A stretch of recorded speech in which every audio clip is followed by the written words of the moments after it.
Usually when I cover a game like this, I try to do it in a somewhat linear format, but I'm going to kind of do that here, but I'm also probably going to bounce around a little bit with a few topics as we go. So here's the thing. I've already done a video on Earthbound. I did what was effectively a solo lore run, although a bit of an amateur lore run, when I did a Then and Now feature on this game. By the time this video goes live, I will have hoped to have done another video on this, or in that case, that's actually going to be a stream. And I've decided after some careful thought, I'm going to leave a lot of the nitty-gritty details to the stream. The reason why is because it's a lot easier to point out the guy who mentions the possibility of the background of Giygas in Threed, or the nature of exactly how Pokey's journey continues until we get to the darkness, and just all the tiny little details which I do know about, and of which there are many, from what I could literally show you on camera. So for this, you're getting what you usually get, a rumination. I've just beaten Earthbound, you've just beaten Earthbound, let's chat about it, right? First thing I want to comment on is how awesome the gameplay is. And I know that sounds like a weird thing, because it's basically Dragon Quest. But the game was surprisingly ahead of its time. I'm not actually 100% sure if it literally innovated in several ways, or codified, actually. But it definitely did a lot of convenience features and general, what I would call good game design decisions, far earlier than other games of the time would do. Just to name one example, the enemies are visible on the overworld, first point, so there's no real random encounters. Now, there is a little bit of a about that because they have the Ninja Gaiden rules as far as spawning and respawning, so that's kind of a thing. However, they also have the front attack, back attack mechanic, so you can hit an enemy in the back and get a bonus round. The enemy can hit you in the back and get a bonus round, They also initiated the... if you go into a shop, and it's like, hey, I'd like to buy this new bat, this new baseball bat. Okay, well, this will increase your equipment and buy this. Do you want to equip it? And you could just say yes right there. Thanks. Do you want to sell your other equipment that you just unequipped to me right now immediately? Yes, chukong. And then you could sell it right back. Now, you don't always want to do that, of course, but that's why it's an option.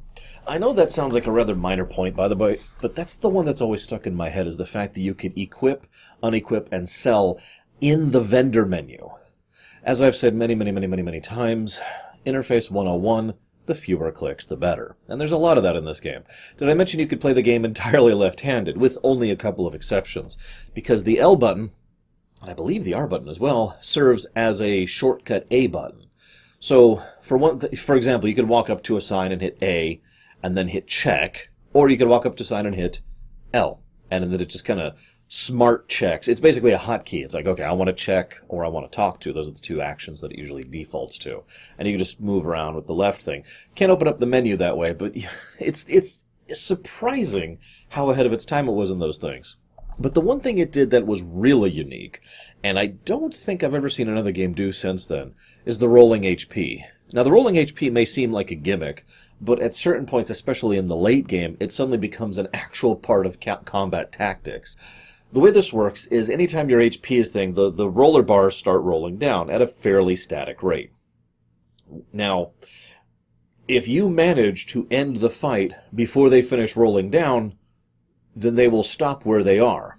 Now, if I'm not explaining myself, you have 500 HP, you take 400 HP of damage. Cycle, cycle, cycle, cycle. You win, da-da-da-da-da-da.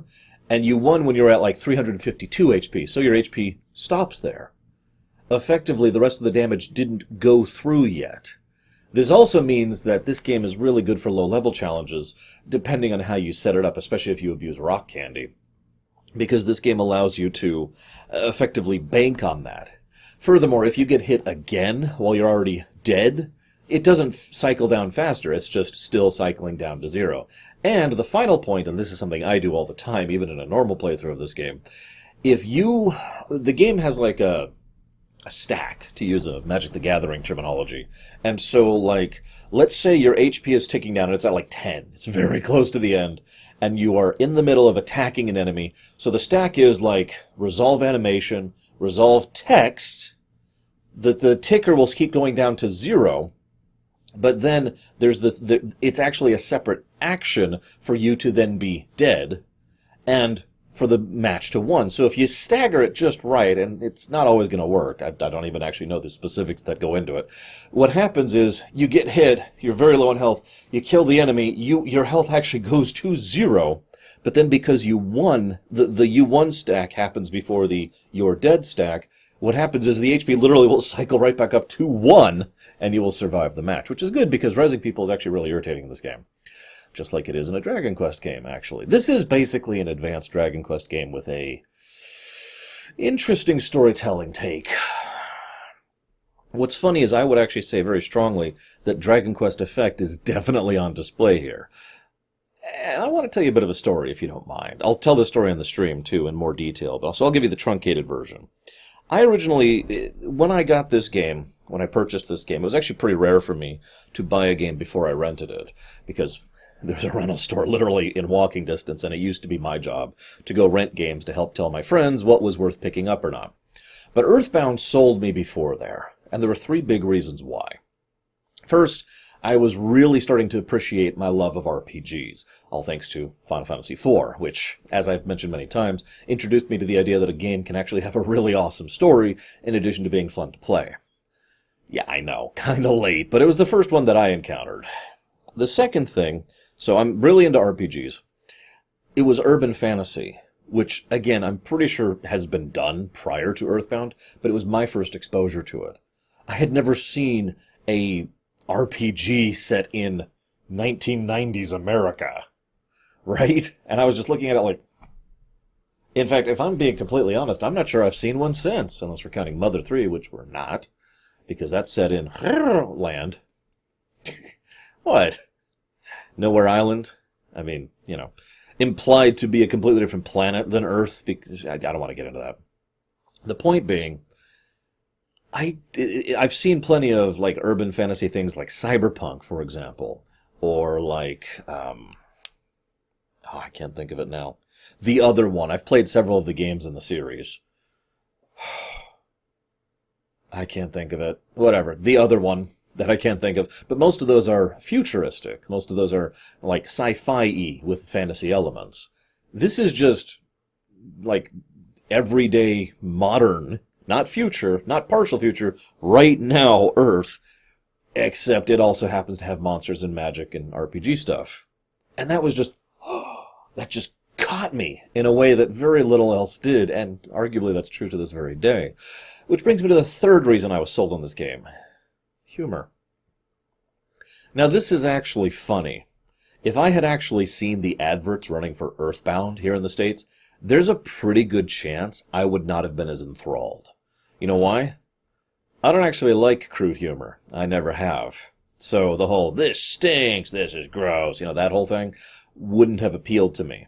It would have appealed to the 90s aesthetic, the 90s thing of gross humor, which was just everywhere at the time. But it wouldn't have gotten me. But I didn't see those adverts. I just saw some things in Nintendo Power which were like, hey. So I was like, Mom, Lord Mom, can I please go buy this game? And she's like, because see, at the time we didn't exactly have Amazon. No, we had Toys R Us, which was like an hour drive. And she was like, I don't know, are you sold on this one? I was like, yeah, no, I am. And of course, you had to call ahead to make sure they have it in stock, and then you had to ask them to reserve it, which they'll do for like one day. Remember how buying video games used to be before like EB or Electronics Boutique really started up? God, that was just weird back then. Especially since most game stores were, like either Toys R Us or privately run, local things. But anyways, we went all the way down there, bought that sucker. And I pulled it open. Now, this is funny, because if you're noticing, I didn't mention the walkthrough manual thing, the strategy guide that was baked in. I didn't even know that was a thing. I knew it was going to be $90 because this was the 90s, and that, video games didn't have standardized prices. But when I actually ended up reading the thing a bit on the way home, and I was telling it to Mom, and she started getting into it. For those of you not aware, Lore Mom has always been pretty, I don't want to say she's anti-video game, but she knows that if she got into video games, she'd really get into it, and she's never wanted to invest in that. So she's always kept a dividing wall between herself and video games, with very few exceptions. So this was one of the very few games that Mom and I could actually talk about because she knew about it, and I was sharing it with her as we were going home. I was like, oh my God, and there's this newspaper article about this thing. Oh my God, it's ridiculous. So I have some pretty fond memories of the game. I have to admit that worried me when I picked it back up, because I haven't actually played it in a while. Not since the Then and Now, actually, was the last time I played it. But see, here's the thing. When I played the Then and Now, I pretty reaffirmed for myself it was still a good game. And when I played it this time, yeah, no, this is a pretty damned good game. What is amusing to me is the miracle that is the localization of this game. This is the mid-90s, right? Most Japanese games that have story, aka anything with a substantial amount of text, still weren't very well localized. Weren't even well translated. Never mind well localized over here in the States. Earthbound was a rare exception to that, being one of the earlier games that I know of that actually had a true localization and not merely just a translation that was kind of serviceable and you can kind of infer what's going on. The Final Fantasy series, for reference, would not hit this point, in my opinion, until Final Fantasy IX on the PS1 several years later. So, I'm down, I'm with it. But then we start playing the game proper. Now, here's the thing, and I feel like I've talked about this a few times this year. It's hard for me to really ruminate on something that's basically a comedy. Things that would otherwise be considered bad storytelling or inconsistent things or this doesn't make senses are just kind of slid away because that's the joke. Like, that's the whole point of it, is that's the intent of the author. It's really hard then to dissect a game like Earthbound, which is very clearly a parody and a joke and also very serious at the same exact time. If I was to try and think about it, the nearest other game series that I would parallel it to is, and this is probably going to get a lot of people to look at me weird, Grand Theft Auto. No, seriously, think about it for a second, especially the old PS2 era ones. From Grand Theft Auto 3, Vice City, and San Andreas. All three of those games are bonkers. If you actually sit and think about the world it's taking place in, it's amazing that it's even functional. It arguably doesn't make sense. It is so cynical and so off the walls that it's just, that can't possibly be. And yet all three of the games I just mentioned do have serious connotations and actual serious core plot going through them, especially San Andreas. So you can see how it's hard to analyze it from my usual perspective. I can't look at the world and say, well, this makes sense because of this, or if you look at this section over here, this clearly indicates this, because it doesn't. It doesn't clearly indicate anything. So instead, I'm going to look at things with the camera zoomed out a little more than my usual approach. So first of all, let me just go ahead and toss out a bit of a disclaimer before we really jump into this. A lot of this game, even now, is still in the realm of theory. This goes true for the whole franchise, actually. While Itoi himself has actually mentioned several, confirmed or denied several theories over the years, and Mother 3 did add a little bit to the overall investment of the franchise, there are still bits and pieces here and there which they could be jokes, they could be references, they could be direct bits of continuity, we don't actually know. And it's arguable that, basically, it's possible that Mother, that is to say Mother Zero or Earthbound Zero, whatever you want to call it, isn't actually connected to the rest of the games other than the presence of Giyg himself. By the way, quick aside, I know it's pronounced Giyg. I know that's the correct pronunciation, that's why I said it that way just now. From now on, I'm going to call him Giygas, okay? Moving on. Yes, I also know that he's supposed to be pronounced Giygas. I don't care. So, Giyg, back in Mother 1, is, and we do know this, supposed to be Giygas in Mother 2, Earthbound. But by all accounts, that is the only really parallel. The only other thing is the very existence of PSI. Now, I could theorize from a world-building perspective that thanks to the efforts of, I can't remember his name, your dad in Mother 1, that thanks to his efforts, the PSI gene and technology started spreading throughout humanity to the point where it started to become a thing. That this alien influence started to allow people like Paula to be born. Or Ness. Or Pooh, for that matter. And, well, as I think I've mentioned before, there are several other examples of this, mostly in the realm of individuals, or monsters, or creatures, or backstory, or the fact that there's little midget men who exist in a hole that leads down to the underground where there's dinosaurs. I mean, again, it's hard to take some of this seriously. And so you can see why I'm having such a hard time theory crafting. But with the idea that this is a direct sequel to Mother 1, well, let's just go ahead and knock out the one big one. Do I think Andonut's is Lloyd from the first game? The biggest problem with that theory, by far, is the time scale, which just doesn't fit. If you stretch it as far as it can be stretched, it barely fits, if you tilt your head a little bit. If you assume, what is it, like 81 to 99, I think, is how far you have to stretch that to make that work, or something like that. Which could work. But ultimately, I have to admit that I do think they're the same person. And the main reason why is because of the thematic significance it adds to Lloyd as a character across all three games, and the fact that he serves as another recurring element. You guys know I like continuity in general. And Lord knows Andonut's has a fairly strong role in both the second and third games. But I'm getting a little bit ahead of myself, aren't I? I'm mentioning all of this because it's hard to talk about Earthbound in a vacuum, but it is also hard to talk about Earthbound with regards to the former and successive games. Because Mother 3 is a very, very clear sequel to Earthbound, even though it is an indirect sequel. Earthbound, not so much to Mother 1. So, why are things this way? Well, I'll kind of circle back around to that point towards the end, because I want to talk about Giygas basically last. What I want to talk about first is I love how most typical stories follow a standard process of escalation. I'm about to spoil Final Fantasy IV. On the off chance anybody hasn't played Final Fantasy IV, this is your big warning. But I want to do this because, in my opinion, this is one of the best examples of this. So you start off, spoiler warning, you start off as a captain of an airship crew. And then you end up fighting against your own nation. And then you end up fighting against an evil overlord. And then you end up fighting the elemental personifications of evil, or the evil personifications of elements, depending how you want to think of that. Then you end up going into the crust of the earth, finding the dwarves, finding out that there's a space people, going to the moon, and defeating an alien entity. Now, I swear it makes sense in context, but you can feel the escalation. Even Cecil, who is the captain in question, he actually started relatively high tier on the scale. Now, the relevance to Earthbound is this follows a fairly logical progression, too, but the problem is it does a weird kind of spiky progression, because what it does is it starts off with you being a kid in your jammers, who decides to go investigate a meteor thing, and that's weird. Okay, not a big deal. Whatever, I suppose. Oh, God, Picky's missing? Oh, yeah, sure, no problem, I'll help you out, Pokey. No problem, I'm your only friend, after all. Quick aside, I'm actually not going to talk about Pokey that much in this game.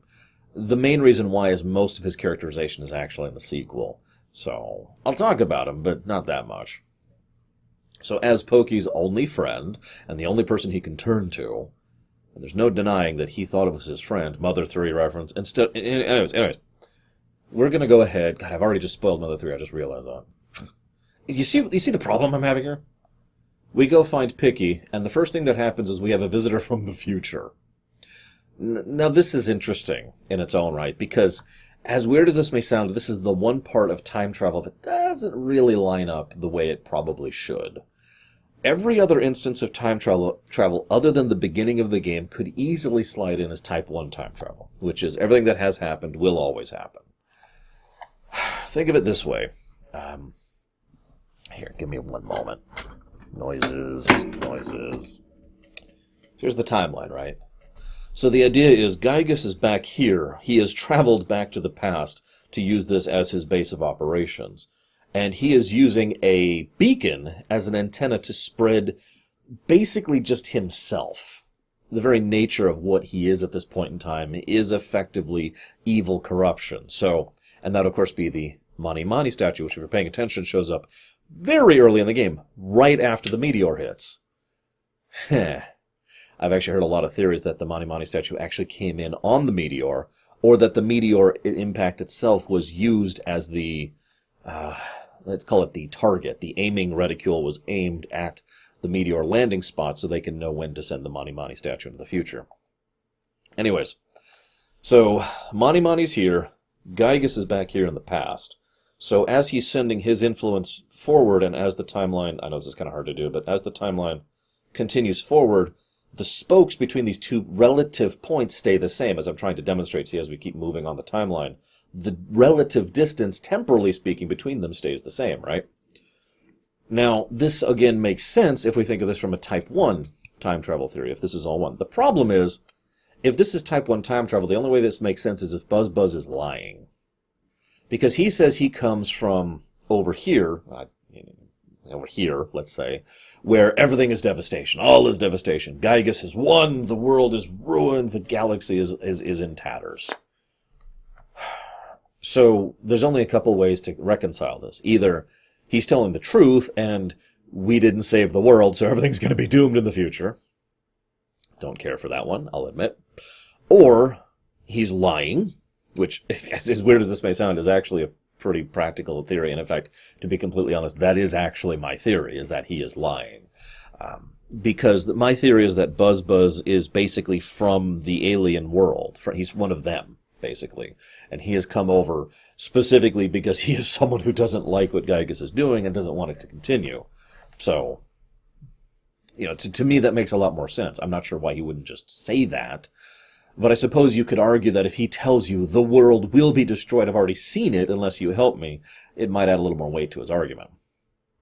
The third option is we have either inconsistent time travel, which is actually probably the most likely answer, or we have multiple types of time travel going on, which is, I don't buy that. And yes, I know that what your guys are going to say. You say, well, it's just Type 3 time travel. After all, after we save the world, we create another timeline, and Onett doesn't exactly take it very well. I'm sure it'll be fine. That is possible. If it's Type 3 time travel, all these discussions go out the window, though, and I have nothing to talk about, so I guess I could move on.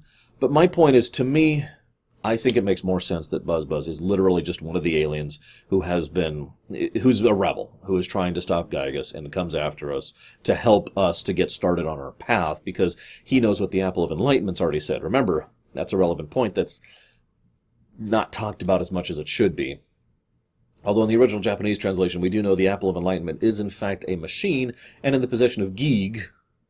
So, Anywho, moving on. Buzz helps us, gets us. It's a nice bit of gameplay and story integration because he serves as a nice tutorial for a lot of the ways the gameplay will work on the concepts of shields and using PSI effects and blah, blah, blah, blah, blah. So we fight our first boss, which it's probably possible to lose to. I've never actually seen that, and I'm not even sure how that could theoretically happen. And then they pull a trick, and it comes daytime, and we start going through Onett proper. And now, having gone through the tutorial, the game kind of follows a bit of a pattern. So here's a town, and you have to go through the town and find out what's bugging the town. There's some problem here. In the first town's case, it's the sharks. So we need to figure out how to resolve that, and we need to do that as a way of progressing forward to get to your spot in order to connect with the Earth, and in so doing, receive the power and move on. Generally speaking, this pattern will also follow an idea of us getting a new party member, which happens with Paula in Tucson. Yes, by the way, Onett, Tucson, Threed, Fourside. I kind of wish real-life cities followed that pattern, but they'd probably run out after 736 sun.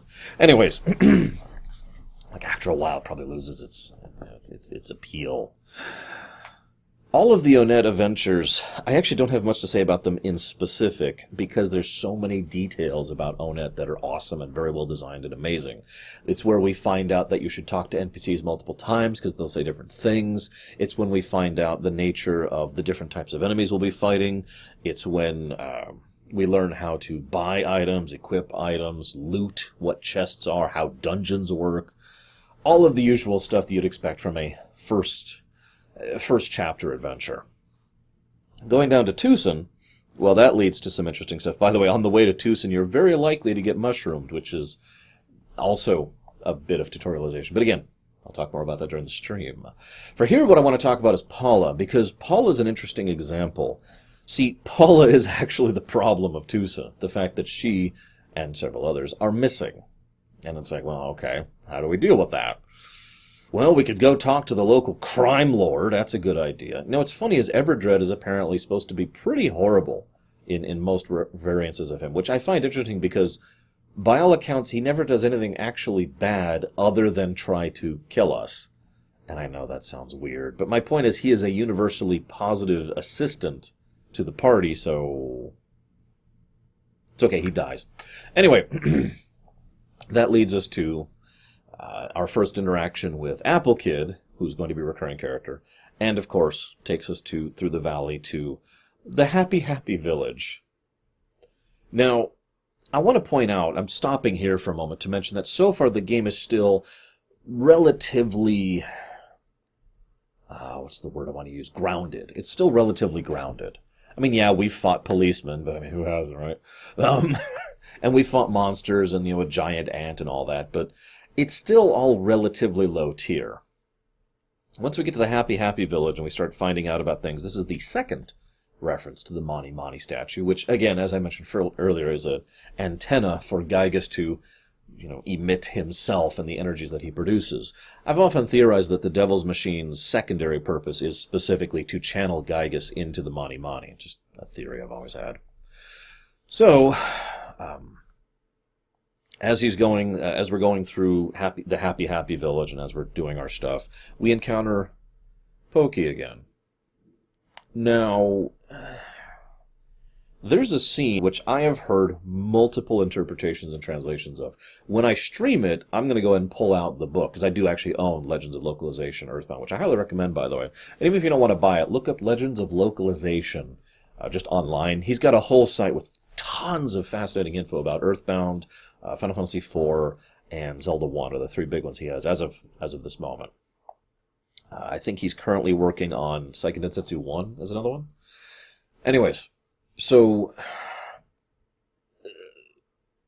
oh god, what's his name? I can't think of his name. Pokey. Pokey is there. Sorry, I'm really tired. Pokey is there, and he's just... He's an important member of the new cult. Well, that's weird. Why is... okay. I mean, I thought he was just kind of the jerk kid from next door, but alright. He ends up leaving after begging for our forgiveness and then changing his mind, or, in the Japanese version, wondering why we don't answer and then leaving out of a pique, so whatever. Although, again, I've heard multiple versions of that, and I'll talk about it when we get to the stream. What's relevant is we get the Franklin badge, which, unlike the third game, isn't super relevant. It's just another defensive item. And we get Paula. Now, what's interesting about this, and I didn't know this for the longest time, you don't have to go to the dungeon that's right next to there, like right then. You can, and you are supposed to. It is designed for you to immediately go from defeating Carpenter to defeating the Trillianage Sprout, or whatever it is. You don't have to. You can just leave. It's just interesting to think about, because what the game checks for is when you have checked all of your spots. Whenever you get the final spot, whatever that spot is, that's when you actually go to Magicant and start the endgame flags. So you can do them completely out of order. Interesting. I didn't actually know that until I started watching speedruns of the game. Anywho, we get Paula. Now, Paula's interesting because she's the mage, but I'm trying to think how to explain this. Like I said before, this is in many ways structured like a Dragon Quest game. So the main character is a caster who is a healer, who is a buffer, who is a melee, who is a tank. He is the catch-all, just like your typical Dragon Quest main character. As a consequence, while he is able to solo many things, he's not really all that good at anything, unless you set him up just so, which you can obviously do. Paula, by contrast, has a decent monotank and very powerful offensive spells, and that's kind of it. That's all she really has going for her. But, because of her status as the nuker, well, as soon as she joins the party, all of a sudden the combat starts to go a lot more smoothly, at least for me. More to the point, her status as a mage means her PSI power is actually developed more than ours is, which makes sense. As I said before, I've always had the theory that thanks to our dad's influences, or it wasn't our dad, it was our grandfather, wasn't it? You know who I'm talking about. The guy from Earthbound 1. I'm going to have to look up his name. Oh my god. I don't even have a window open right now. Give me 1 second.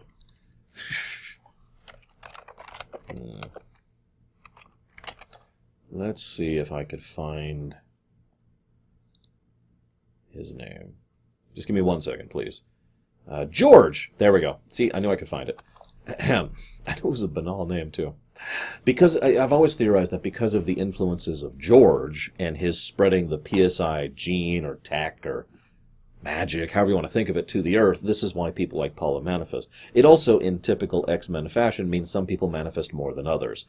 This is how Paula tends to be arguably the strongest member of the party, at least in sheer potential.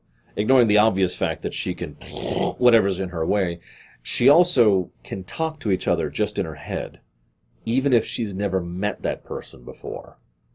That is very impressive, and if you actually sit back and think about it, it's kind of terrifying.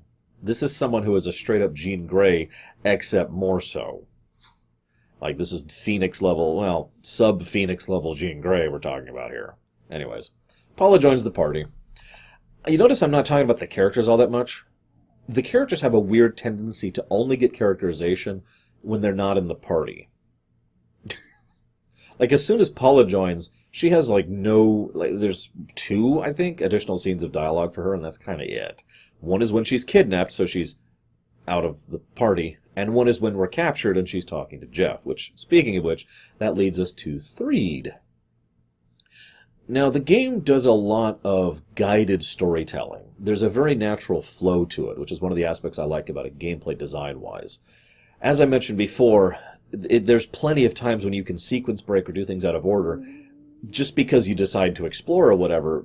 And it never really occurred to me, even as a kid, to try and do some of these things, partially because I have a strategy guide, but also because the natural flow of the game follows a very distinct path. Like, if I could visually track it, like Onett over to Tucson, over to the Happy Happy, and then back down over to Threed, which goes up to Fourside. Actually, no, it goes up to this desert, and then it goes on to Fourside. You know, it's a very distinct pattern to it. But if, on the off chance, you decided to try and leave Tucson on your own to go to Threed, either by foot or by bus, guess what? Sucks to be you, you can't do it. Which leads to the natural dilemma of how do we get there and the place of the Runaway Five, which are totally not the Blues Brothers. Please don't sue us. Shortly after we get to Threed, though, Threed's actually one of my favorite sections of the game, as weird as that may sound. And it is kind of weird because there are some... Gameplay-wise, this is when the difficulty really starts to spike up. They know you have 2 party members, and they assume that they are geared and ready to go. And there's enemy spawns in town areas, which may or may not spawn, and the enemies start to lean very heavily on status effects at this point in time. So, hope you're paying attention. But Threed is also when we start to get a little bit of backstory on what the hell's actually going on. The idea of Master Pirk. Sorry. Master Borch, Belf. I forget which one this one is, actually, because he changes his name later. Isn't it incredibly masculine tongue to the throat? Anyways, Master Gross is here. This is when we meet the Saturns, and this is when we reference Giygas. If you're paying attention, that does pretty much mean that a lot of the specific foreshadowing for what we're going to have as the final story and the main plot is established here. The only exception to that is the Mani Mani statue, which, as I pointed out, was established way back before we even properly entered Onett. Quick aside, I haven't talked about the music all that much, and I mention it here because Threed is actually one of my favorite songs in the game. Just you know, that whole thing. There's a few songs I like in this game, but for the most part, the music's either a little bit too weird for me, or mostly atmospheric, so I'm not really paying that much attention to it. Either way, I do like the Threed music, but I point it out because there's something they did, and I can't believe I didn't notice this my first time playing it. I feel so stupid.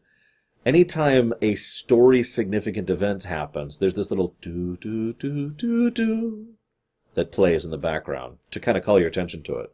For the longest time, I just assumed that was just part of the music or part of the background. It didn't even occur to me there was an event. Anyways, now that we're done making fun of how stupid I am, first thing we do is, okay, Threed is when the story starts to go a little bit off the rails.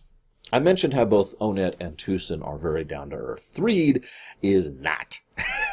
Threed is a town perpetually dark being invaded by zombies. Now, the zombies aren't dead people. They're just zombies who can talk and interact with us. Hi, what's up?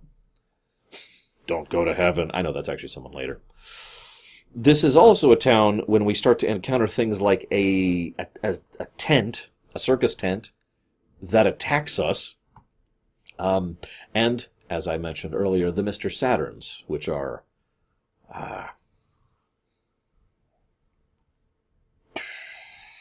Anyways, I don't know what to call them. They're a weird combination of gnomes and elves as far as overall cultural approach. And of course, we fight a giant pile of puke as our main enemies. That's nice. And then I think this is actually when we go after the Trillionage Sprout. I forget what the previous enemy was. It doesn't matter. Each of the major bosses of the Your Places are actually completely irrelevant. That's one of the weird things about this game, and I've always been weirded out by that. They're just monsters that have claimed the space and have grown more powerful as a consequence of it. That's it. There's nothing else to it. There's no big story significance. They're not part of the squad like the Turks or, the bodyguards or the Mystic Trio or whatever. No, they're just the boss. Nothing relevant to them at all, other than the fact that they happen to be in your way. This is also when we get our first coffee trip. I don't actually have much to say about the coffee thing. It weirded the hell out of me when I first played this game. And given everything that 3 does to kind of change the tone of the game and kind of push it into the weird, I have to admit I actually almost put the game down after the 3 section. Not because it was creepy, not because it was weird, or not because it was creepy, not because it was terrifying, but because it was weird. It's okay, I stuck with it though. You know why? Because Jeff is awesome. Jeff's actually one of my favorite characters in this game.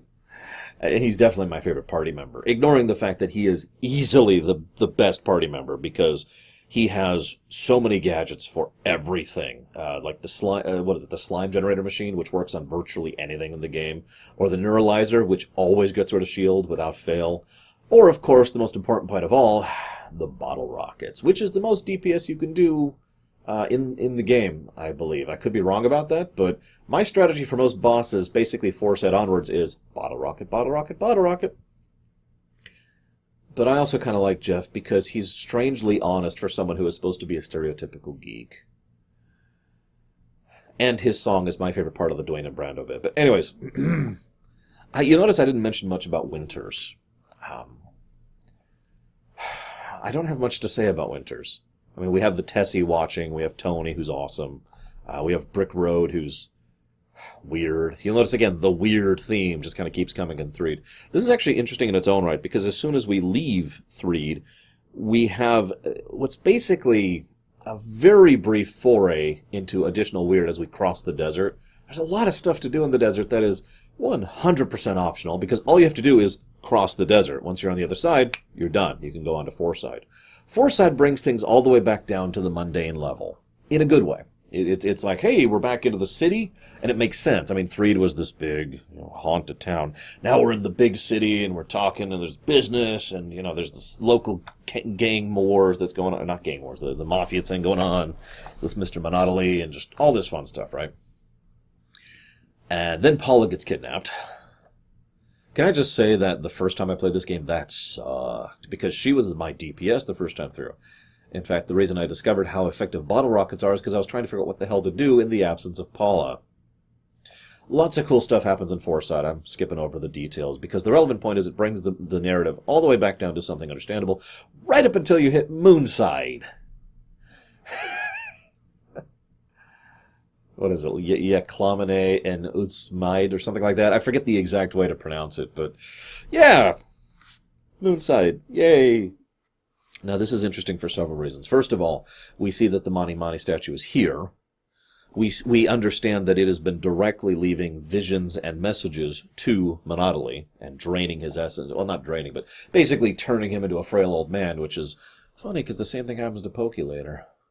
We also see that Pokey is officially on Team Giygas at this point, and he stopped any pretense of being, any kind of our friend. In fact, he actually acts as if he is Monopoly's superior, which is interesting. And he can fly a helicopter. Don't question it, don't question it. This is also when we destroy the Mani Mani statue. Now that, to me, is actually very interesting. Because it could be argued, based on the overall narrative of the game, that was the moment in which we started to really win. You'll notice that up until now it's all been towns. Onett, Tucson, Threeson, Fourside. And each one of these has been a place of the world, the everyday life, your neighborhood kind of a thing being negatively influenced by the power of Giygas. Now we'll still see enemies in the future, but not as many in the urban setting.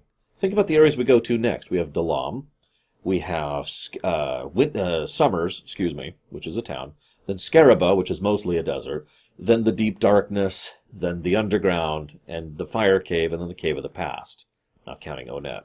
If you think about it for a second, you can kind of see how, from this point on, the urban side of things starts to melt away, and instead we go to what is more traditionally an adventure. This is also when we start to bounce around a little bit, but it's okay, they give us the teleport. I have to share something as a quick anecdote. One of my best friends is named Third, or more accurately, his moniker is Third, because it was the third name because the first two names he tried weren't available, so he just tried the third name in frustration, and Third was available. So he's Third. You've probably heard me talk about him. You've probably seen him because he streams with me every Thursday evening. Third played Earthbound with me. And I know that's such a stupid thing to comment on, but I found it so funny, and I still find it funny to this day, when he hit the section in the desert, and he's just like, oh, okay. That makes sense now. From this point on, the adventure takes a far more JRPG tone. We hit Summers. We get our first phone call to you, the player. Excuse me, what's your name? Lore. Okay, are you sure? Yes. Okay, just wanted to check. Thanks. There's a fourth wall for a reason, guys. So, I don't actually have much to say about that section, or the Dalam section. The Dalam section is appropriately horrifying. I will freely admit the first time I played the Dalam section, I failed it. I failed the test. Because, of course I freaking did. In fact, I failed the test right at the beginning. Right at the beginning, hey, your master wants to see you. Oh, okay. So I just got up, walked all the way back up the town, talked to the master who said nothing new, and I was like, well, that's weird. Alright, whatever. Went back. Hey, your master wants to see you. Okay. That was the only time it caught me. After that, I was like, alright, sure. I'll just endure. I do kind of like the idea. If you talk to a lot of the NPCs, Pooh is apparently very much a, how do I put this as nicely as possible, a playboy. And just living the high life as royalty up until his studies took demand. Now, okay, that makes sense, and I'm with the general trope. What I want to know is, why did he have to study so hard just to be part of the party? What I'm trying to say here is, Pooh is the weakest member of the party by far, both narratively and in terms of gameplay, but I'm speaking mostly in terms of gameplay. His spells aren't actually all that useful, other than the debuff side of them. I mean, Starstorm, or I think it's Starstorm, Omega, is practically worthless by the time you actually get it. Then there's also the fact that he doesn't hit all that hard, and he doesn't have that much defenses, and he just doesn't have anything really going for him, unless you bother to get his gear. By the way, I just want this on record, because if it happens during the stream, I'm going to laugh. To this day, I have never gotten the Sword of Kings. Not once. I have tried. There are several times I have sat down and tried to get that sword. I have never gotten it. My friend Pax, who I've mentioned many, many times, this is his favorite game of all time. He has replayed this game as often as I have replayed FF6. He has never gotten the Sword of Kings. How about you guys? Anyone else out there got that? Anyways, so, we get Pooh, we find out about the great cosmic horror, and there's destiny, and blah, blah, blah. And we end up going to, through the rest of Summers, we bribe our way through, that's always fun. Learn about the pyramid, take the trip, fight a relatively easy boss fight, and then we're in... See, the problem is, you notice I'm just kind of racing through this section. If I were to diagnose the game, to debate the game, I would say the first half of the game, which basically terminates when you leave Fourside, is very dense. There's a lot going on, and a lot of cool stuff, both in terms of gameplay and story. The moment you leave Fourside, it feels a lot more stretched out. For example, how much of story significance happens in the entire Scaraba section?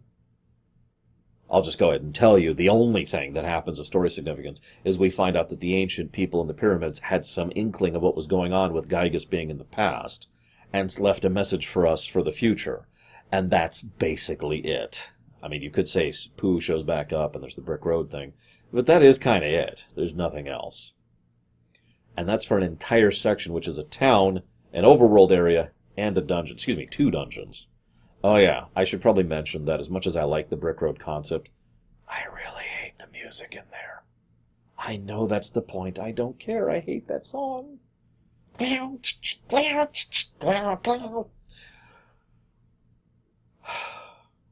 like to think that Brick Road eventually was freed from the trees, personally. So we head down to the deep darkness, which is, once again, there's not a lot going on there, although we do see a crashed helicopter. Huh. Anyways, after, making our way through there, that can be a fun section. It's also a good section for farming truffles if you really feel so inclined. By the way, fun fact, you don't actually need the eye from the pyramid to get through there. It's very much, suggested that you do so, but if you know where you're going, you can just avoid it entirely. Just a funny little fact. And then we end up with the tendas. Now, I'm going to go and admit something. By the time we hit the tendas, I was just like, okay, this is when my mind's kind of checked out mentally, and I stopped paying attention to the analytical part of my brain started to shut down a bit. This is true even when I first played this game, but especially this part of the game, because what do I say about this? So there's this tribe of people. They're basically dwarves. They live in this one section of the tropical rainforest, and they are shy.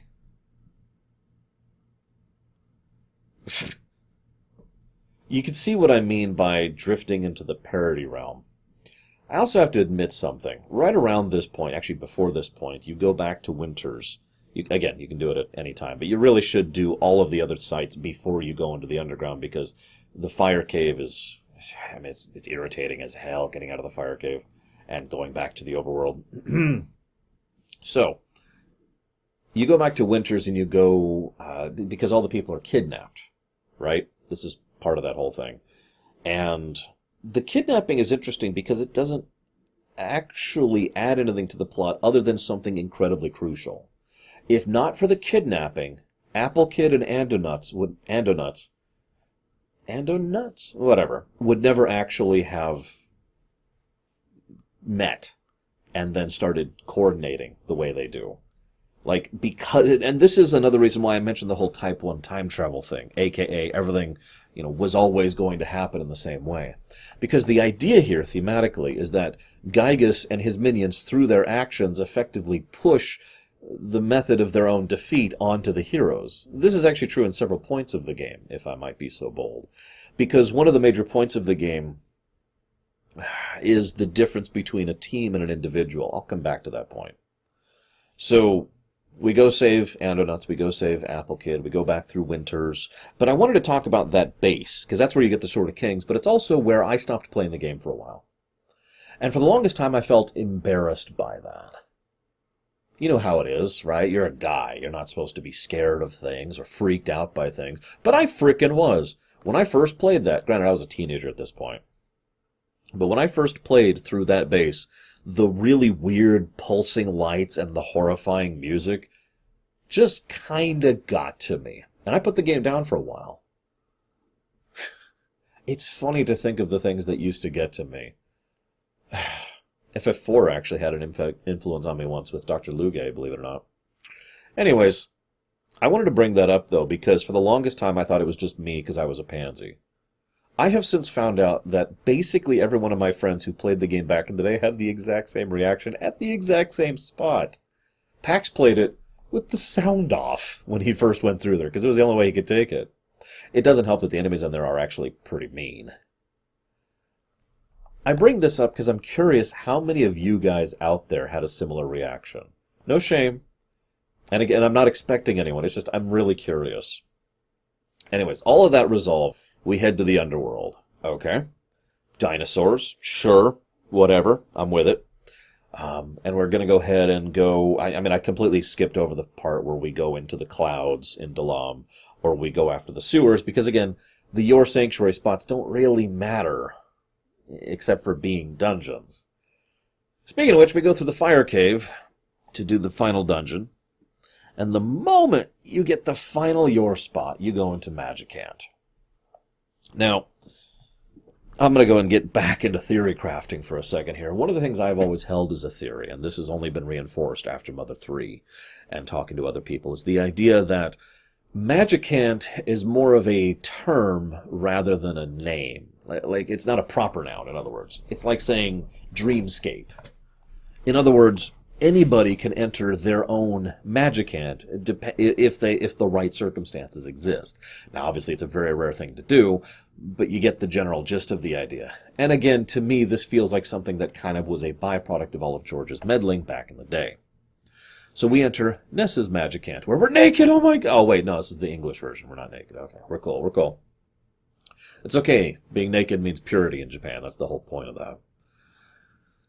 There's a lot of interesting things in Magicant, since the whole point is for it to be a reflection on us, and the way we think, and the way we are. I'm going to tell a quick story here. So, back in the day, and honestly I still have this trend to this very day, I tend to be underleveled. I don't like grinding, and I don't like running around in a circle for a while, so I just kind of got used to the idea of being low level basically all the time. Now, normally I can make that work, either through skill or through good design in the game or whatever. The first time I ever played Earthbound ever, I got to Magicant, and I got so stuck there, I basically had to put the game down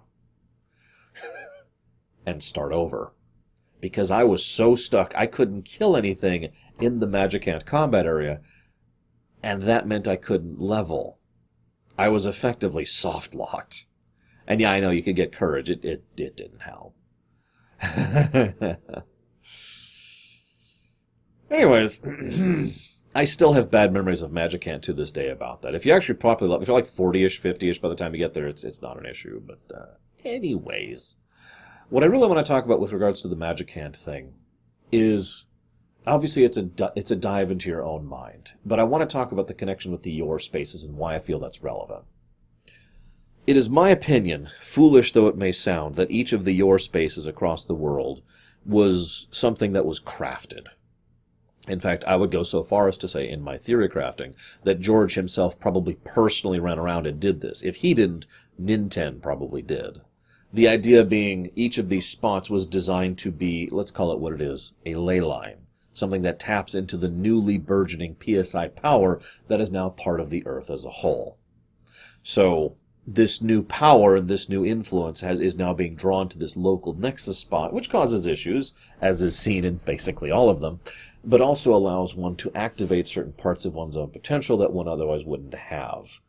And of course, if one was to gain the power of all the ley lines simultaneously, they would be really strong, which is exactly what happens to Ness. In a wonderful bit of gameplay and story integration, after you gain the power of all your sanctuary spots, and come to peace with who and what you are, of course, after defeating the evil reflection of yourself, which takes the statue of Mani Mani's form, because that's what you have associated with evil. It's not actually the Mani Mani statue. I thought that for a while, but that's been disproven. You not only gain a bunch of stat ups and a spell, but you also, there's this really cool feature, like, okay, imagine this is your MP and this is your HP. I know they don't call it that. And so what happens is both start out really high. I think it's like 1,000 spread across both. I'm not sure the exact number. Don't quote me on that. And what happens is it's slow, because of the scrolling thing, it slowly goes back and forth. And it will stop wherever you stop it at. Nowadays, I usually stop it pretty much right in the middle, which is like 400, 500 HP, 400 or 500 MP. Tons of a mana pool. I know some players who will just take all the HP and not even bother to use his mana henceforth. I know some people who take all the MP and turn them into a mana bank henceforth. I love how they give you that option to do it, though. It's a really cool feature, and it's a very cool part of the game. So, having done that, we're free, from Magicant. We leave Magicant, and we now have the power of all these your spots. And now we have the ability to face Giygas, but now we just have to find him. Where the heck could he be? I've got it. Let's go talk to Onett, who's been working with Applecid and the Mr. Saturns. This is one of the weird parts of the game. The game, for all its silly ridiculousness, is carefully plotted in how events collide with each other to make sure things go in a specific way later on. So that when we need all the pieces to be in place, they are. You can see why I have a hard time calling this a pure parody game, because there is a logical plotline underneath this. Anyways, so they decide we need something that'll enable them to time travel. Okay. Now, there could be a lot said about this, because we don't actually successfully time travel at first. But the thing I want to mention first is that when we go to time travel, what we need is the piece of the meteor. that Buzz supposedly used to time travel. I say supposedly because I still don't believe that. I just point that out because it's an interesting parallel, and probably designed by the game on purpose. Now, that being said, I have to destroy that theory right now, because that's not actually what we use to time travel. That's what we use to dimensionally travel. The thing we use that Buzz used is the thing we use to dimensionally travel, not time travel. We need to take another step to time travel, which is actually, to turn ourselves into the robot beings, because we cannot actually be people and time travel, which further gives me credits for the fact that Buzz wasn't actually time traveling. That being said, obviously one person does time travel, Pokey! But you'll notice Pokey undergoes some pretty significant side effects from time traveling. The game doesn't really state it outright, but I believe this is what Dr. Andonauts was trying to prevent us from going through, all of the massive disabilities that Pokey ends up having happen to him over the course of this game, and into the next one, is as a consequence of his massive time travel, his interaction with that, and it basically debilitating and warping him until he's not even really a person anymore. So we go through the final cave, which sucks. God, I hate that dungeon so much. And then we go to the creepiest, most horrifying thing I've seen in a SNES game, and I've played Contra. We go through an undulating series of what look like semi-mechanical intestines leading up to a giant machine that opens up like it's an eyeball showing our face, that is to say, Ness's face. Oh, and Pokey's there. Hi, Pokey. Who is now looking a little worse for wear, because he time traveled. Yeah, what? Now, y'all know what happens. The final battle is one of the most famous parts of Earthbound, but I still want to talk about it briefly before I get into the theory crafting, because there's two really big things I want to praise about it. Point number one, other than the obvious horrifying elements of it, there's something amazingly awesome about how we defeat Giygas. And I don't mean the poison trick. What I mean is, I've always liked the group bands together, defeats singular, the power of friendship trope. I always have. That being said, I'm also really picky about it. I prefer it to be done in a proper way, as opposed to just being like, I've got friends, therefore I win, which doesn't actually work that way. Probably my favorite example of the power of friendship trope is actually Final Fantasy VI, which is more about the connections between people, but the trope remains the same. It's the same core concept. We are together, united we stand, right? And that's exactly what happens at the finale of Earthbound, and it's an interesting direct contrast to Giygas and Pokey. Pokey, Porky, if you prefer, he only had one friend, us. And even that was just us tolerating him. And we were still always better than him, more popular. All the other people in school liked us. All the people in town liked us better than him. Even his own family liked us better than him. Nobody liked Porky. And so he was truly alone. And he ends up... What I'm trying to say is that I feel like he would be a ripe target for the emanations of Giygas via the Mani Mani statue. I also have to admit, so there are many theories about the exact relationship between Pokey and Giygas in the end of the game.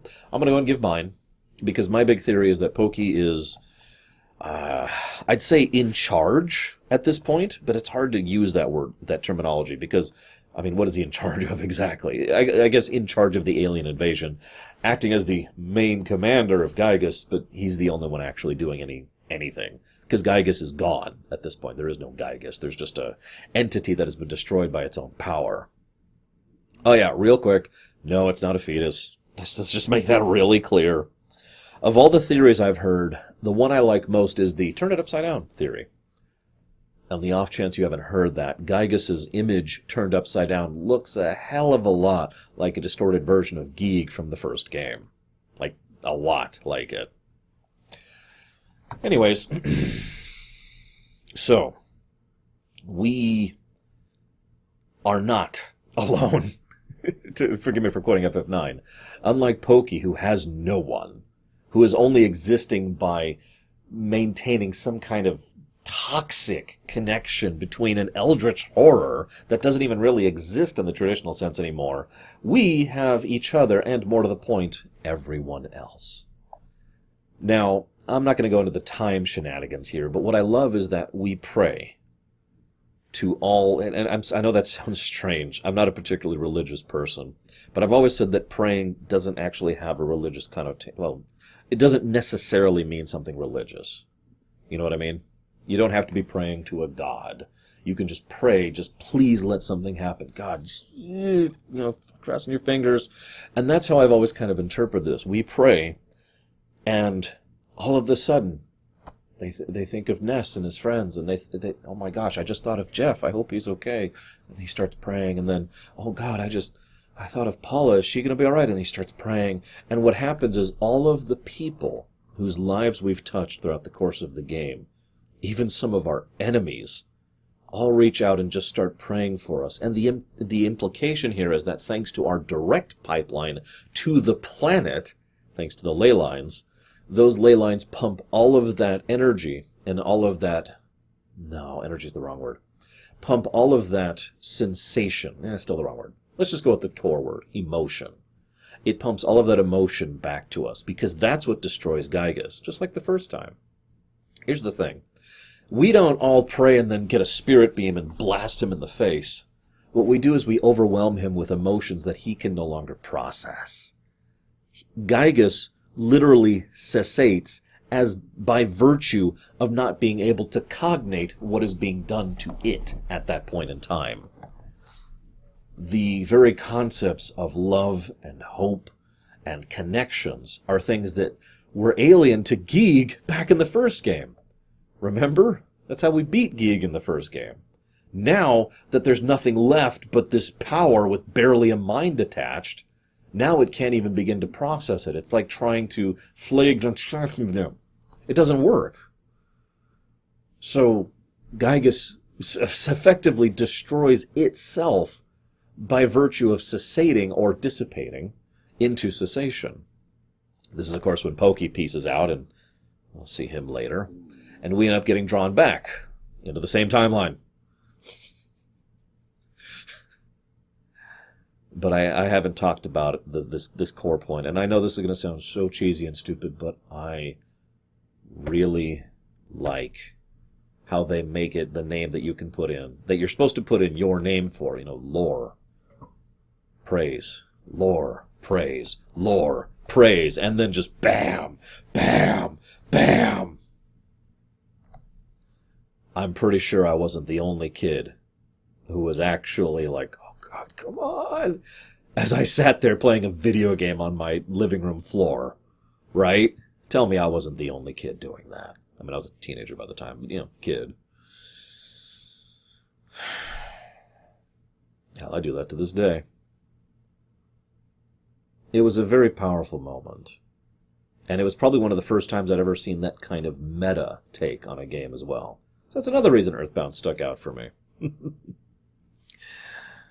Now, I've already kind of talked about my theories regarding Pokey. How I think he is the one effectively in charge. How I think he was a prime target. So I didn't really describe this. In my mind, Pokey is the main character of the other side of the same video game. He levels up and goes on adventures and gets stronger and gets more powerful and gets more influential, but kind of the inverse of the way we do it. We do it by, reaching out and fighting enemies and gathering people and having a party, right? He does it by basically becoming a form of both metaphorical and literal parasite to those around him, including the most obvious being Carpenter and Monotony. And of course, he eventually ends up becoming a parasite to, Giygas himself, or itself at that point. That's my personal take on it. I've heard many other takes on it, and honestly, they're all pretty valid. Etoy has never sat down from on high and said, this is what happened. So as always, I would be curious of hearing your takes on that. And I guess I've already given my take on Giygas, haven't I?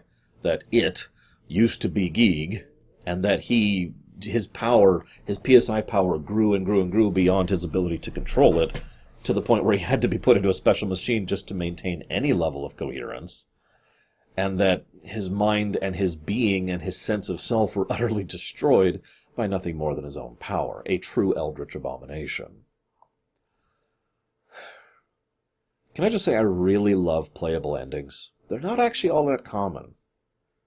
But I love this section. You can go to so much. You can go to basically everywhere in the entire game. There are very few places you can't go to. And almost every NPC in the game says something new to acknowledge the fact that you're in the ending state and you have beaten the game. The only exception of places you can't go is places that have been locked down, and usually there's a sign or a person saying, no, you can't go there. Or when you can bug out the game by going back to the art museum. Yeah. You could have... It's funny because it's also completely optional. The moment you do that, you could just be like, well, I'm going to warp off to Onett and then leave. And you could do that. Or you can go everywhere. I just really enjoy that. It is an awesome concept, and it gives the player a sense of the journey they've gone through. And, of course, then we have an awesome credits sequence. I got to have the stinger, because we've got to set up Mother 3. And I guess that's actually it, isn't it? If it's not obvious, I really like this game. As a curiosity point, how many of you noticed I didn't take any notes for this game? Like, my notepad has like 3 notes on it, and I stopped taking notes like in the first 5 minutes of the game. This is only the second Rumination I've ever done since I started doing this professionally with no notes at all. Because I didn't need notes, because this is Earthbound. Because I love this game, and I know this game inside and out, and I really hope that I have done a good job in ruminating on this game that I just beat, with you, who just beat it. I hope you enjoyed, guys. I'm looking forward to that stream. I'll see you next time. Fuzzy Pickles.